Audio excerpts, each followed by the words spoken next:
I couldn't get out of my school was the thought of their rough, grimy hands all over my clean sneakers. What I couldn't get out of my heart was the joy grabbing stone I felt there, partly because of these two thugs trailing me but now, but more because I knew Jermaine wouldn't be here to protect my neck this time. He would never ever be coming home. My dad, Benny Rajpal, had bought me these sneakers when I turned 12 over the summer. I wasn't about to let two older boys strolling down 125th Street and snatch them off me. Besides, me being humiliated by it, my mother would whoop my butt if she knew I had let some dudes swipe my shoes. And then when he found out, Dad Rajpool, Paul, would drive over and whoop me again. I flipped up the collar of my blue parka and continued down 125th Street, but rushed my steps a little bit more.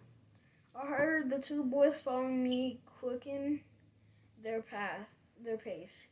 Their footsteps behind me crunched on the ice then much faster. On the ice that much faster. My heart was beating faster too. The street around me was cherry, though Harlem's main street was laid out tonight by bright lights and Christmas tunes played constant on loudspeakers. I guess to put you more in the Christmas spirit. But for me, there was nothing, and I mean nothing, that would ever make me feel Christmassy again. I was through with it. Done. Done.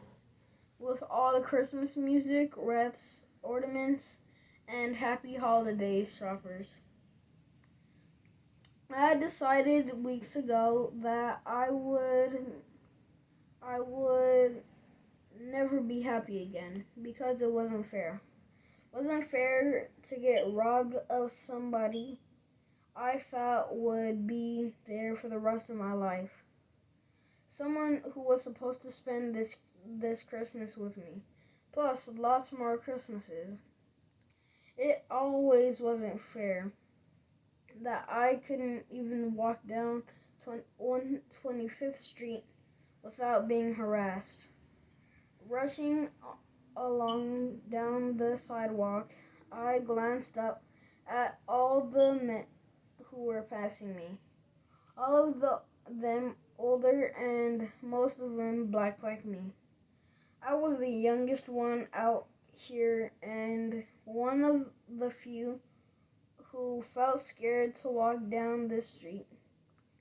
For us young brothers taking a stroll down here, even on Christmas Eve, was not relaxing at all. I felt like I had put my life on the line straight up. All of these old dudes lived in a different world from me. I crossed the street and dipped into a gift shop on the corner, grinning wide smile my two buddies, waiting for my outside, one of them sitting down on a fire hydrant and wiggling his fingers at me like I was a little infant in a stroller. I sucked my teeth and turned toward the sales clerk. Happy holidays, young man, the clerk said.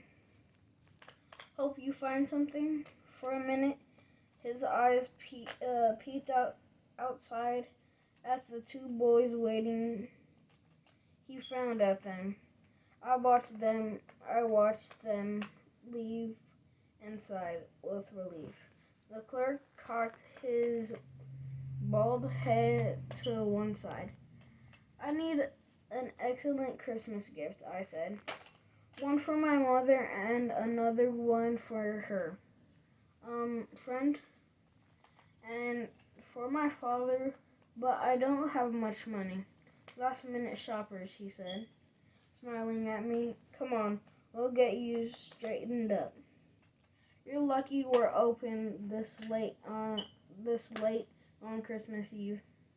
125th Street is shutting down. 125th is a big street that runs from the East River on the east onto the east side of Manhattan to the Hudson River on the west side of Manhattan. The street cuts right through the neighborhood of Harlem and is where most of the main stores and shops and businesses are. This Apollo Theater, the Adam Clayton Powell Building, and the Studio Museum are all lined up along 125. If Harlem was a human body, then 125 would be its pumping heart, throbbing all the time. I don't know what the neighborhood brain would be. As I flew back toward home, I suddenly realized how heavy the gifts were that I had just bought in the shop. Ma and Yvonne would both be happy, I hoped, and Dad with his gift too. But the bags had cut into my fingers, and just as I switched the plastic shopping bag to my other hand, I saw them across the wide blacktop, slushing street. Those two older boys had caught sight of me again.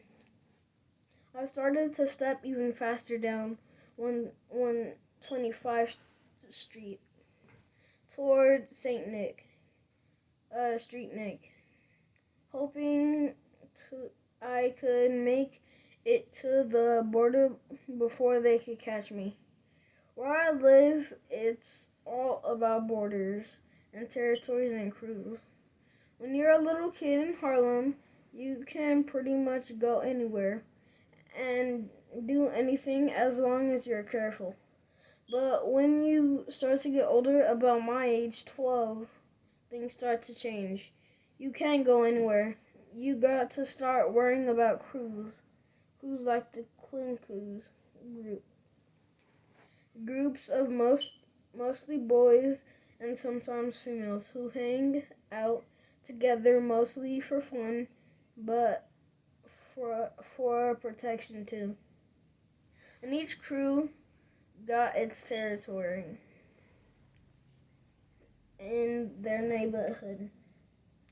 And if you ain't from that hood or a member of that set, you need to stay out.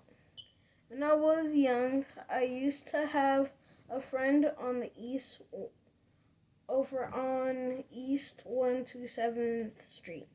His name was Cody. We used to play box ball and dodgeball on East 127th Street all the time, even though I lived on the west side.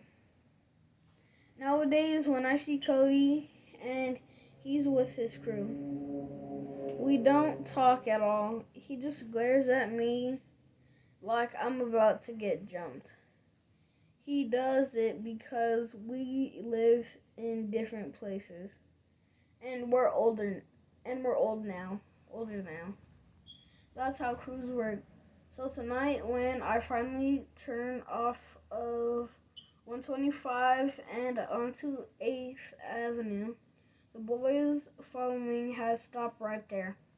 There wasn't no real roadblock set up for them.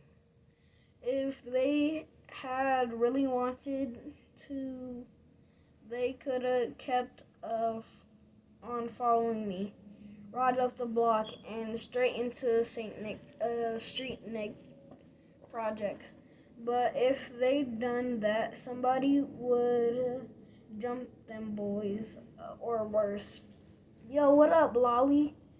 Concrete said to me when I walked up the path into St. Nick. We slapped hands. Lolly Retchpole, he said again. Hey, Creety, I said to him. How they? Oh, how they? He fine. Concrete said. Thanks for asking. How your mom's? She fine. I said, Merry Christmas, yo man. Yo man, I don't celebrate White Jesus Day no more. He shouted.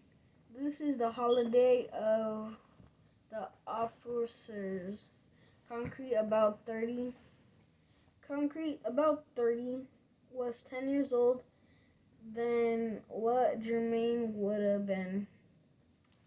Crete was what we called him. I didn't ever know what his real name was, and he probably didn't know that my real name wasn't Lolly, which is what everybody called me. Sorry, man. I told him Crete didn't even live in St. Nick, but he was always there, hanging around the big courtyard at its center. As far back as I remember, he had always been in the courtyard peddling weed. He was a dealer or street pharmacist. The place where I lived, the St. Nicholas House, otherwise known as the Projects, was like a big family, just like in the real family. You got some relatives you're cool with, and others you can't stand, or who act up all the time. St. Nick houses were just like that. It was home. I got to my building where I lived with my mom's, walked in through the broken door, and took the steps because our elevator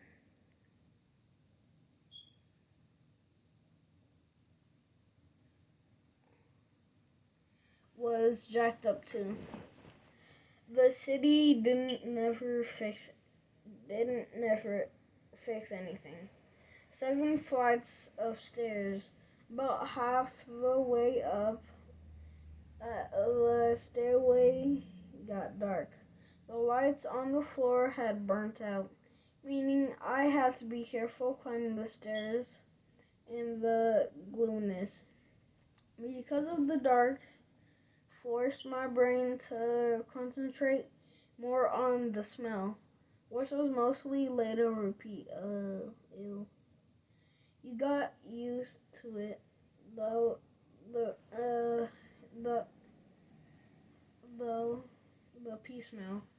Just then, I raised one foot up and hit something. Something big and lumpy. Something big jumped and clubbed my leg. I stumbled back and almost tripped down the stairs until I realized the big lump was Moe's. who had who was an old drunk man. When it was really cold outside, like it was tonight, he sometimes slept in the stairs until the kids ran him out of here. Or the cops. Merry Christmas, old drunk, I said to him. Show respect, boy, he shouted after me. I ain't no drunk. I only booze it up twice a year. Yeah, I know, Mose. Yeah, I know, Mose. When it's your birthday and when it's not your birthday, his jokes. I heard them all before. Moses cackled like an old witch in the darkness while I continued climbing the stairs. Okay, unlocked our front door and creeped in. I unlocked our front door and creeped in. Grabbing my shopping bag close to my chest, I snuck past Mom and Yvonne. They were busy cooking dinner for our Christmas Eve bash. I smelled Ma's famous roti and Yvonne's mac and cheese, baking, and that pointy smell of callaloo. Cooking on top of the stove, Ma yelled out, Lolly, you back? Yeah, I shot straight for my bedroom and slammed the door. One thing about me, I love Legos. I may have been too old for them, but I have millions different Lego kits. Space ones, dinosaurs, truck and cars, all lining up walls of my bedroom on shelves they used to get on Jermaine's never since I had so many of them. And me and him used to share our bedroom. Now it was just me in here. Every time I walk into our room, I have to face Jermaine's empty twin bed sitting across from mine. And getting the gift wrapped out of my mother's bedroom, I plopped down on my bed and wrapped the gifts I had just bought. Then I laid back and counted my Lego kits right now. Right now I had 46 different ones. And tomorrow morning I would probably get some more. I took pride in closely following the blueprints for each kit. Everything I built was exactly how it appeared on the box. I shut my eyes, our front door buzzed. Soon after I heard Ma answer it and caught her wishing him and his family was flying to doctor on Christmas Day tomorrow. My mother tried to sound interested. Vega always talked like he was outside, which was weird because when he played his musical instrument, he was real calm and silent. My eyes still shut. I heard him bounce through my bedroom door and plop down on Jermaine's old bed. He was quiet for a minute, I guess analyzing me. You ain't sleep? Oh. I heard him say loudly. 1 second. You ain't sleep, kid? I heard him say loudly. I couldn't help laughing, so I opened my eyes. What up, he said, and then saying very sweetly, I'm dreaming of a black Christmas. I laughed again. But my laughs had been weird lately.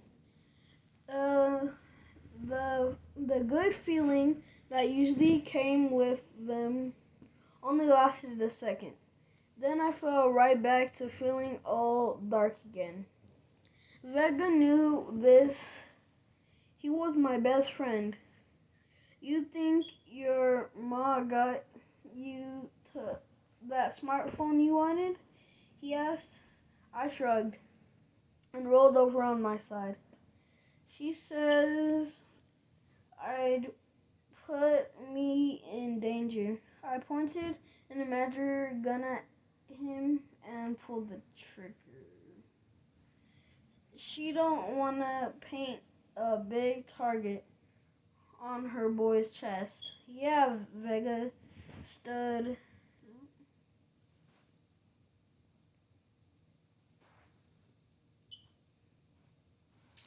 Uh, yeah, Vega stood. He checked out the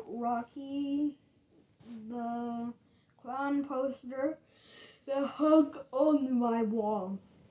You think Benny Ralph will buy it for you? He asked. I shrugged again. No telling with my dad. Hey, is he rolling through tonight? You know how he feel about Ma and her friends. Vega nodded.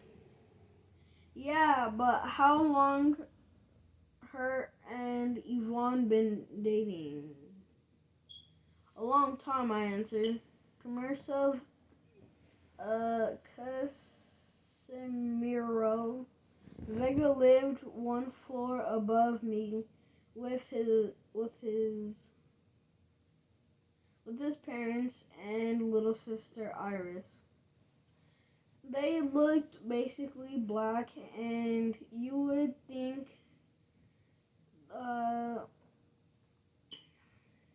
think that they were they were until they opened their mouths to say something in Dominican or Spanish.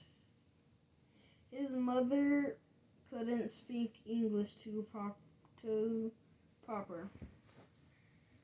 They were all Dominicans with real dark skin. My own skin wasn't as dark as Vega's.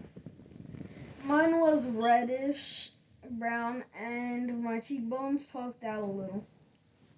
I also had truthfully tiny eyes. I hated my eyes.